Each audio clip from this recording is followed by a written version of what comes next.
Hello everyone, Simon Jacobson here, and I welcome you to another episode of Biblical Characters Decoded, Lessons for Life. Samson, a man of great strength and great hair.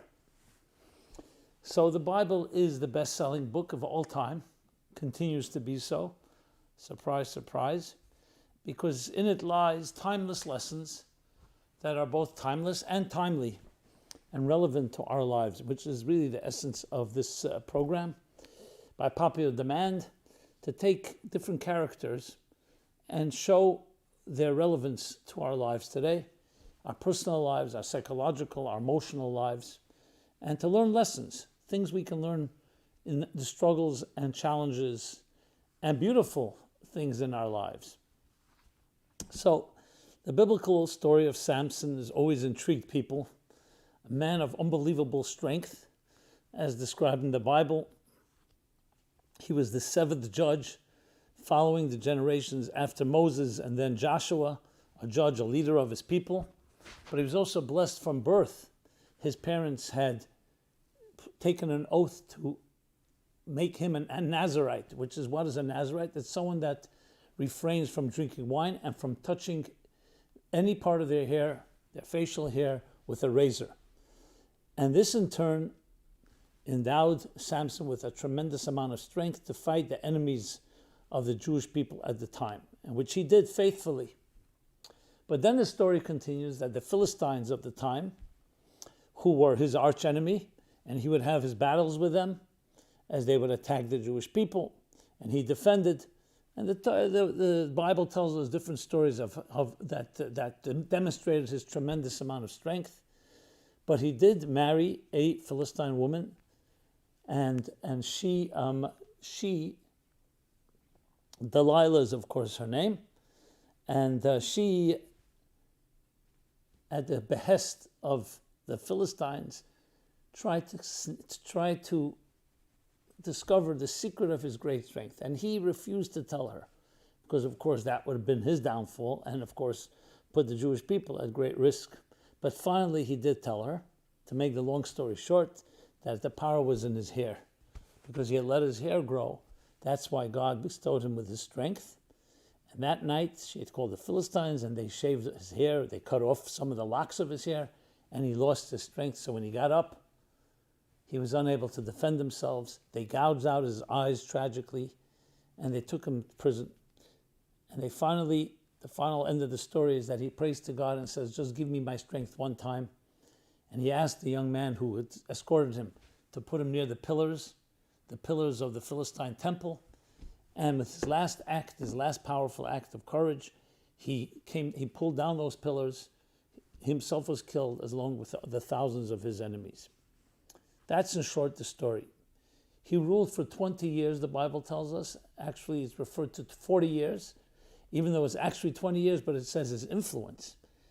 And the fear that he drove in a positive way into his enemies was so powerful that it lasted another 20 years. So one could say this is some fantastic biblical story, ancient times. What lesson, what power, what does it tell us today? What does it teach us about power? What does it teach us about the loss of power? How we should use power? There's an expression someone coined that said that the world will change in a good way when people will respect the power of love more than the love of power. When the power of love will win over the love of power, we will have a transformed paradigm, a new world. What is power? So we know power, of course, physical strength is one thing. There's also political strength. There's also influence, where people are afraid of someone leads or someone is controlling, either due to the fact that they have strength to punish you, or they control your destiny, they control your livelihood. I mean, power is described in many different ways, often not in very positive ways. So the first lesson we learn from Samson is the power of power. What is power?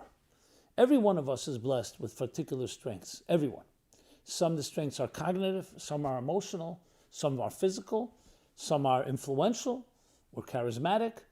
Everybody has strengths. Even someone who's an introvert that may not have strengths necessarily in the context of the front end, but they have strengths in the back end.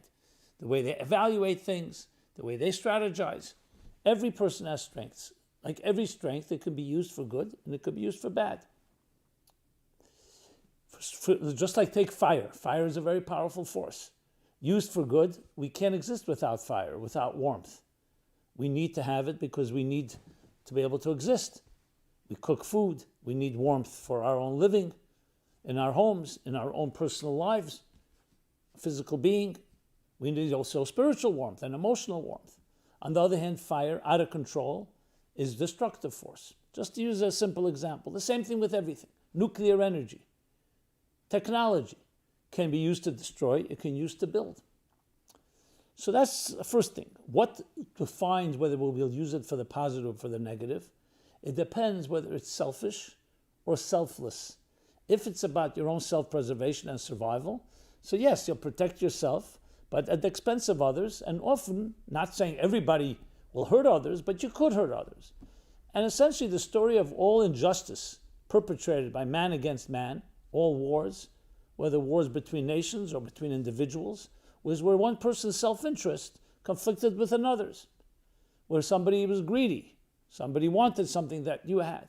However, when we understand that we're not here to serve ourselves, we're here to serve a cause greater than ourselves, then that power, that very same power and strength, can be the most constructive, the most build, a force that builds and can change the world in a very positive way. So we have that choice.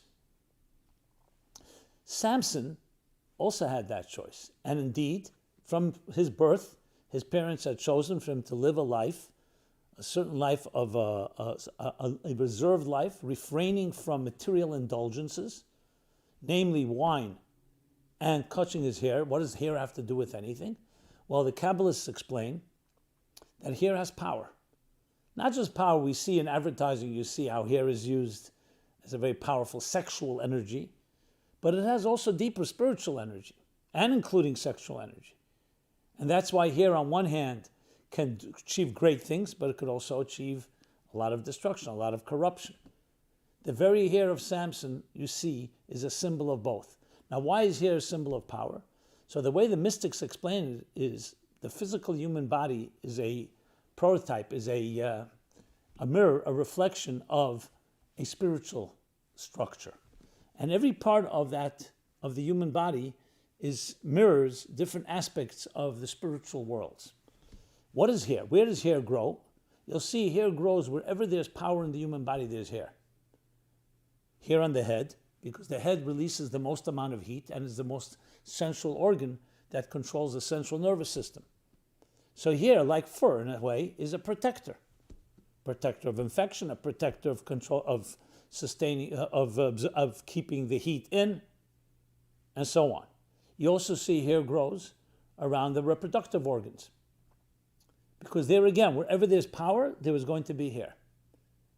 So hair represents, the Kabbalists say, on one hand, coming from very deep, intimate and sensual power. On the other hand, because it's just hair, it's like think of it like thin wires. So it's only a very slight energy that flows outside of it. So it's coming from a very powerful place, but it itself is very weak, or you can say very negligible. And that's why hair needs to be protected. The reason that a Nazarite does not shave his head is because he's dedicating his hair to godliness. He's saying, I'm taking my sensuality and my sexual energy and all that powerful, intimate energy, and I will use it only for you. In turn, that gives him a tremendous amount of strength. But that's not for everyone. As a matter of fact, it's not encouraged. It's discouraged to be a Nazarite. Do what you were told to do. You don't have to take on extra precaution. But Samson was a person chosen, first by his parents and by God, to be a human being that was unique in protecting the people in dangerous times of crisis. But where was his undoing was the same power of sensuality through Delilah. What happened? That's exactly what happened. His wife, the pleasures of the flesh, the challenges, was ultimately what caused them, because she said, you don't love me. Because if you love me, you tell me the secret of your strength. And the secret of his strength was a divine power that channeled through the energy, through the strands of hair, as the Kabbalists explain it. And as soon as he succumbed, seduced by Delilah, what happened was he lost his strength. In other words, it was no longer aligned with the divine purpose. Well, so then what do you need it for? And that's when he was captured and tortured and ultimately died. But he understood what happened. That's why he said to God, give me one more moment, give me one more chance. And he had his chance. And he did plenty of greatness because he destroyed these enemies that would have done, who knows what kind of war they would have waged with Samson out of the way. But he gave his life for it. So we all have power. Sometimes the power is sensual power, sexual power. It can be the power, as I said, the cognitive power. It's all power. Here is a symbol of that. The question is how that power is going to be used. To understand that power is a gift. And that's why Moses is compared to being the most humble man, humblest man. He's called the humblest man on earth because he knew his power. But the more the power we have, the more humbler we need to be, because what will rein it in? It's easy to become arrogant. It's easy to become controlling. It's easy to become someone that uses your power to manipulate and hurt others. Now, Samson, to his credit, used it always for good. But we're told the story. Don't overestimate your confidence level. It was one moment of weakness, and there was no reason. And he succumbed, and that's what happens. So we learn from this a tremendous lesson in what power is and how it should be used. Now let's talk a moment about the power. Power has been the greatest force of corruption in history. People who are in power, what do they say? Absolute power corrupts, and absolute power corrupts absolutely. Absolutely corrupts. Because when you're in power, what's your check and balance? That is why there's an expression that the greatest king has to always know there's someone greater than him. That's God. You were given these strengths for a reason. And that is a tremendous lesson in life, because if you think about it, the people in influence today, our leaders, if they had that lesson, how different would the world look like? Now, the truth is, many lament the fact that we don't really have leaders, which really deserves its own discussion.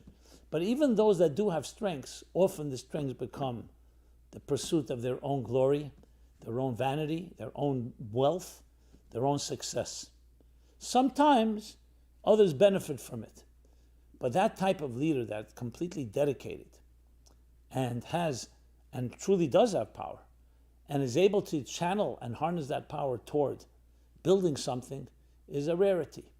And that's why this lesson of Samson is so powerful for each one of us. Teaching our children from young age, you have great strengths.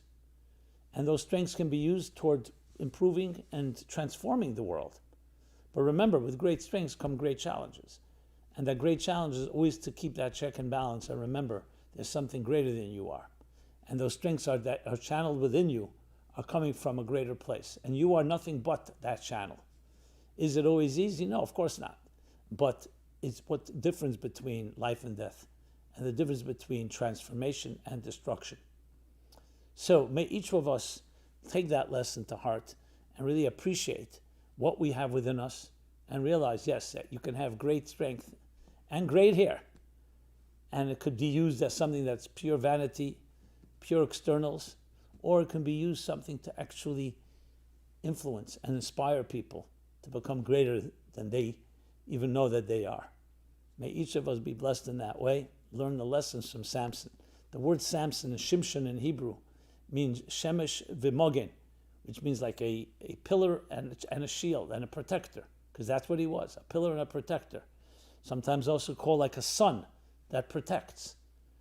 That's what he was. So using our strength to protect, to nurture, which is what anyone in power should understand, whether it's a parent, whether it's an educator, whether it's a leader.